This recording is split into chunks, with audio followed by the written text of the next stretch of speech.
টাকা রোজগার করো, দিনের পর দিন এই সাধারণ গরিব মানুষকে ঠকিয়ে তুমি তোমার ওই সিন্ধুক করিয়েছো। বাদ পড়বে,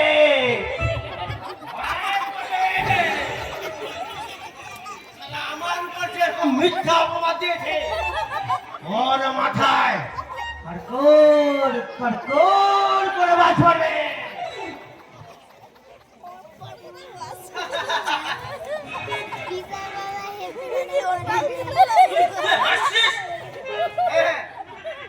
এই কারণে যে এই শকুনের অভিশাপে কোনোদিন গরু মরে না। কি বললি তুই? এত বড় কথা তুই আমাকে বলতে পারলি?